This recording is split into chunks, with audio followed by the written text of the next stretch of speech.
شادی کے دوسرے سال اس کے یہاں ایک لڑکا اور چوتھے سال ایک لڑکی پیدا ہوئی۔ لڑکے کا نام اس نے خالد اور لڑکی کا نام ناہید رکھا۔ 10ویں سال ایک اور لڑکا پیدا ہوا، لیکن 3 ماہ کی عمر میں والدین کو داغ مفارقت دے گیا۔ جب خالد کی عمر 7 اور ناہید کی عمر 5 برس تھی، سلمیٰ کے باپ نے چند دن موسمی بخار میں مبتلا رہ کر دائے اجل کو لبیک کہا۔ ابوالحسن کو دنیا کی ہر نعمت میسر تھی، اس کے پاس مال دولت کی کمی نہ تھی، اسے اپنی بیوی بچوں سے بے انتہا محبت تھی، لیکن یہ محبت اسے گھر کی چار دیواری میں پابند سلاسل نہ رکھ سکی۔ وہ قریباً ہر سال فریضہ حج ادا کرنے کے لیے ایک طویل بحری سفر کی کٹھن منازل طے کرتا۔ 5 دفعہ اس نے ایشیائی کوچوں کو شمالی افریقہ میں جہاد کرنے والی افواج کا ساتھ دیا۔ ہر بار جہاد اور حج سے واپس آنے کے بعد وہ فنون حرب اور مذہبی تعلیم میں اپنے بچوں کا امتحان لیتا۔ خالد تیر اندازی، شاہ سواری، تیگ زنی اور جہاز رانی کی تعلیم میں اپنے باپ کی بہترین توقعات پوری کر رہا تھا۔ ناہید 12 سال کی عمر تک تیر اندازی کے علاوہ سرکش گھوڑوں پر سوار ہونا سیکھ چکی تھی۔ پڑھنے لکھنے میں بھی طلحہ کو اس کی غیر معمولی ذہانت کا اعتراف تھا۔ راجہ کے ساتھ ابوالحسن کی تعلقات بہت خوشگوار تھے۔ مہارانی ایک مدت سے سلمیٰ کی سہیلی بن چکی تھی۔ وہ ہفتے میں 2 مرتبہ پالکی بھیج کر ماں اور بیٹی کو اپنے محل میں بلاتی۔ راجکماری ناہید سے اس قدر مانوس ہو چکی تھی کہ خود بھی کبھی کبھی ابوالحسن کے گھر چلی آتی۔ راجکمار عمر میں خالد سے 4 سال بڑا تھا، لیکن پھر بھی وہ خالد کو ہر بات میں قابل تقلید سمجھتا۔ ایک دن دلیپ سنگھ نے راجہ کے سامنے فنون حرب میں خالد کی غیر معیاری استطاعت کی تعریف کی۔ راجہ نے پوچھا، کیا وہ ہمارے راجکمار کا مقابلہ کر سکے گا؟ دلیپ سنگھ نے جواب دیا، مہاراج، ہمارے راجکمار نازوں کے پلے ہوئے ہیں، وہ ایک سپاہی کا بیٹا ہے، لیکن وہ بہت چھوٹا ہے۔ دلیپ سنگھ نے جواب دیا، مہاراج، اگر عرب مائیں بچپن میں اپنے بچوں کی اس طرح تربیت نہ کرتی تو آج وہ آدھی دنیا پر قابض نہ ہوتے۔ میں نے سنا ہے عرب مائیں 14 سال کے بچوں کو میدان جنگ میں بیچ دیتی ہیں۔ راجہ نے پوچھا، خالد کی کیا عمر ہے؟ مہاراج، یہی کوئی 12 سال ہوگی۔ آخر ان بچوں میں کیا خوبی ہے جو ہمارے بچوں میں نہیں ہے؟ دلیپ سنگھ نے جواب دیا، مہاراج، اگر برا نہ مانے تو میں عرض کروں۔ راجہ نے کہا، کہو۔ مہاراج، ہم میں اور ان میں ایک بنیادی فرق ہے کہ ہم بے شمار دیوتاؤں کو مانتے ہیں۔ ان دیوتاؤں کے علاوہ دنیا کی ہر وہ طاقت جو ہمیں خوفزدہ کر سکتی ہے ہماری نگاہوں میں دیوتاؤں کا درجہ حاصل کر لیتی ہے۔ مثلاً ہماری راہ میں اگر کوئی دشوار گزار پہاڑ آ جائے تو ہم اسے اپنی قوت تسخیر کے امتحان کی بجائے اسے دیوتا سمجھ کر اسے پوجا شروع کر دیتے ہیں، لیکن وہ صرف ایک خدا کو مانتے ہیں اور اس کے سوا روئے زمین کی کسی بڑی سے بڑی قوت کے سامنے سر جھکانا گناہ سمجھتے ہیں۔ اس کے علاوہ ان کا ایمان ہے کہ انسان مر کر فنا نہیں ہوتا، بلکہ موت کے بعد اس کی نئی زندگی کا آغاز ہوتا ہے۔ ابوالحسن نے ایک دن مجھے بتایا تھا کہ جب خالد رضی اللہ عنہ ان کا بہت بڑا سپہ سالار شام کی طرف پیش قدمی کر رہا تھا تو شام کے گورنر نے اسے لکھا تھا کہ تم پہاڑ سے ٹکرا رہے ہو، تمہاری 40,000 سپاہیوں کے مقابلے میں میرے پاس 2.5 لاکھ ایسی فوج ہے جو بہترین ہتھیاروں سے مسلح ہے۔ اس کے جواب میں مسلمانوں کے سپہ سالار نے لکھا کہ مجھے تمہاری طاقت کا اندازہ ہے، لیکن تم شاید یہ نہیں جانتے کہ تمہارے سپاہیوں کے دلوں میں جس قدر زندہ رہنے کی آرزو ہے، میری سپاہیوں میں موت کی تمنا اس سے کہیں زیادہ ہے۔ راجہ نے کہا، دلیپ سنگھ، میں یہی چاہتا ہوں کہ راجکمار کی سپاہیانہ تربیت ابوالحسن کو سونپ دی جائے۔ تم اس سے ملو، اگر وہ یہ خدمت قبول کر لے تو ہم اسے ایک معقول معاوضہ دینے کے لیے تیار ہیں۔ دلیپ سنگھ کے کہنے پر ابوالحسن نے راجہ کی دعوت خوشی سے قبول کر لی، لیکن معاوضہ لینے سے انکار کر دیا۔ 2 سال کی تربیت کے بعد ابوالحسن نے راجہ سے کہا، اب آپ کا بیٹا فنون سپاگری میں اس ملک کے بہترین نوجوانوں کا مقابلہ کر سکتا ہے۔ راجہ نے پوچھا، میں جاننا چاہتا ہوں کہ وہ تیر انداز اور شاہ سواری میں خالد کا مد مقابل ہے یا نہیں؟ ابوالحسن نے جواب دیا، خالد اس عمر میں تیر و کمان سنبھالتا تھا جب آپ کا راجمار کھلونوں سے دل بہلایا کرتا تھا، اور اس عمر میں گھوڑوں کی پیٹھ پر بیٹھنا سیکھ رہا تھا جس عمر میں راجکمار کو نوکر کندھوں پر اٹھاتے پھرتے تھے۔ خالد فطرتاً ایک سپاہی ہے اور راجکمار فطرتاً ایک شہزادہ ہے۔ اور راجکمار تیگ زنی میں کیسا ہے؟ وہ خالد سے عمر میں بڑا ہے، اس کے بازو بھی اسی قدر مضبوط ہیں۔ میں نے دونوں کا مقابلہ کرا کر نہیں دیکھا، لیکن میرا خیال ہے کہ وہ خالد کی نسبت زیادہ آسانی سے تلوار گھما سکتا ہے۔ راجہ نے بیٹے کو بلا کر پوچھا، کیوں راجکمار، تم اپنے استاد کے بیٹے سے تلوار کے 2 ہاتھ دکھانے کے لیے تیار ہو؟ راجکمار نے جواب دیا، نہیں پتا جی، وہ میرا چھوٹا بھائی ہے، اگر میں ہار گیا تو مجھے شرم آئے گی، اور اگر وہ ہار گیا تو بھی مجھے شرم آئے گی۔ ابوالحسن کی شادی کو 18 برس گزر چکے تھے۔ خالد کی عمر 16 سال اور ناہید کی عمر 14 برس تھی۔ خلیفہ ولید کی مسند نشینی کے ساتھ مسلمانوں کی نئی فتوحات کا آغاز ہو چکا تھا۔ ایک دن سندھی تاجروں کا جہاز آیا، اس کے ساتھ امان کا ایک عیسائی بھی تھا۔ سندھ کے تاجروں نے جزیرے کے عربوں سے ترکستان اور شمالی افریقہ میں مسلمانوں کی شاندار فتوحات کا ذکر کیا۔ امان کے تاجر نے ان تمام باتوں کی تصدیق کی۔ ابوالحسن اور اس کے چند ساتھی حج کے لیے تیار تھے۔ اب حج کے ارادہ کے ساتھ شوق جہاد بھی شامل ہو گیا۔ راجہ باہر سے آنے والے تاجروں کی زبانی سے نئی ممالک کی خبریں نہایت دلچسپی سے سنا کرتا تھا۔ مسلمان کی تازہ فتوحات کی خبریں سن کر اس نے ابوالحسن کو بلایا اور مسلمان کے خلیفہ اور عراق کے گورنر کو سونے اور جوہرات کے چند تحائف بھیجنے کی خواہش ظاہر کی۔ ابوالحسن نے جواب دیا، میں خوشی سے آپ کے تحائف ان کے پاس لے جاؤں گا۔ سندھ کے تاجروں نے اپنا مال فروخت کیا اور نیا مال خرید کر لوٹ گئے۔ ان کے جانے کے بعد چند دن بعد ابوالحسن اس کے ساتھی سفر حج کے لیے تیار ہو گئے۔ اس سال سرندیپ مسلموں کے علاوہ حج پر جانے والے عربوں کی تعداد بھی خلاف معمول زیادہ تھی۔ طلحہ اس کے علاوہ 3 اور عرب تاجر حج پر جانے والوں کے گھروں کی دیکھ بھال کے لیے پیچھے رہ گئے، لیکن عرب اپنے کم سن بچوں کو طلحہ کی حفاظت میں چھوڑ کر بیویوں کو ساتھ لے گئے اور بعض اپنے اہل ویال کو گھروں میں چھوڑ گئے۔ ابوالحسن اپنی بیوی اور بچوں کو ساتھ لے جانے کے لیے ارادہ کر چکا تھا، لیکن سفر سے 3 دن قبل سلمہ اچانک بیمار ہو گئی اور اسے یہ ارادہ ملتوی کرنا پڑا۔ خالد عقاب کے اس بچے کی طرح جو پڑھ نکلنے کے بعد گھونسلے میں پڑپڑا رہا ہو، میدان عمل میں اپنے سپاہیانہ جوہر دکھانے کے لیے بے قرار تھا، لیکن ماں کی علالت نے اسے گھر ٹھہرنے پر مجبور کر دیا۔ ابوالحسن نے وعدہ کیا کہ واپس آتے ہی اسے عرب کی سیاحت کے لیے بھیج دے گا۔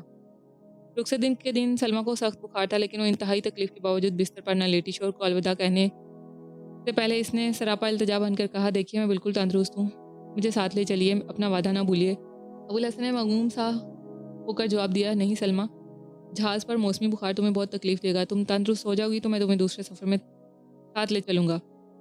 دیکھو میں تمہاری اتنی مداری کے لیے خالد اور نہید کو چھوڑ کر جا رہا ہوں، طلحہ بھی تمہارا خیال رکھے گا۔ اس نے آنکھوں میں آنسو بھرتے ہوئے کہا، نہیں نہیں، مجھے ضرور لے چلیے، میں آپ کے ساتھ ہر تکلیف برداشت کر سکتی ہوں۔ ابوالحسن نے کہا، سلمہ ضد نہ کرو، دیکھو تمہاری نبض کس قدر تیز ہے، بخار سے تمہارا چہرہ سرخ ہو رہا ہے، تم نے کبھی سمندر کا سفر نہیں کیا۔ میں جلد واپس آ جاؤں گا۔ نہیں، اس دفعہ مجھے معلوم ہو رہا ہے کہ آپ کا سفر بہت لمبا ہے اور میں شاید دیر تک انتظار نہ کر سکوں گی۔ ابوالحسن نے مغموم صورت بنا کر جواب دیا، سلمہ تم رو رہی ہو، کئی برس ہوئے میں نے تمہیں یہ بتایا تھا کہ مسلمان عورتیں مجاہدوں کو رخصت کرتے وقت آنسو نہیں بہاتی۔ ان الفاظ نے سلمہ پر جادو کا سا اثر کیا۔ اس نے آنسو پونچھ ڈالے، مسکرانے کی کوشش کرتے ہوئے بولی، میرے اس درجہ مغموم ہونے کی وجہ یہ نہ تھی کہ آپ جا رہے ہیں، بلکہ یہ تھی کہ آپ مجھے چھوڑ کر جا رہے ہیں۔ آپ اگر ایک بار مجھے میدان جہاد میں لے جاتے تو شاید پھر مجھے کبھی کمزوری کا تانا نہ دیتے، میں آپ کے ساتھ تیروں کی بارش میں کھڑی رہ سکتی ہوں، لیکن آپ کے انتظار میں ہر روز صبح شام کوٹے کی چھت پر چڑھ کر سمندر کی تو دیکھنا میرے لیے صبر آزما ہوگا۔ ابوالحسن نے جواب دیا، یوں ہی صبر عورتوں کا جہاد ہے، جو کام مرد میدان میں نہیں کر سکتے وہ عورتیں گھر کی چاردیواری میں بیٹھ کر کر سکتی ہیں۔ عورتیں خالد رضی اللہ عنہ اور مسنہ رضی اللہ عنہ نہیں بن سکتی، لیکن ان کی ماؤں کا رتبہ حاصل کر سکتی ہیں۔ آج ہمارے سپاہی اپنے گھروں سے کوسوں دور لڑے ہیں، ان کے ذائم وہ عورتیں بلند رکھتی ہیں جو صبر و استقلال سے گھروں میں ماؤں، بہنوں اور بیویوں کی ذمہ داری سنبھالے ہوئے ہیں۔ ان پر اعتماد کی بدولت ان کے دل میں یہ خیال، یہ بے چینی پیدا نہیں کرنے دیتا کہ گھر پر ان کے ننھے بھائیوں اور بچوں کا کیا حال ہوگا۔ سلمہ تم ہی بتاؤ، کیا وہ سپاہی جسے یہ خیال ہو کہ اس کی بیوی رو رو کر اندھی ہو گئی ہوگی اور بچے گلیوں میں ٹھوکنے کھا رہے ہوں گے، ایک بہادر کی طرح مسکرا کر جان دے سکتا ہے؟ فرض کرو اگر میں نہ آؤں تو عرب کی دوسری ماؤں کی طرح خالد کو جہاد پر رخصت نہ کرو گی؟ سلمہ نے جواب دیا، آپ یقین رکھیے اگر آپ خالد کے لیے ایک برا باپ بننا گوارا نہیں کرتے تو میں بھی ایک بری ماں بننا پسند نہیں کروں گی۔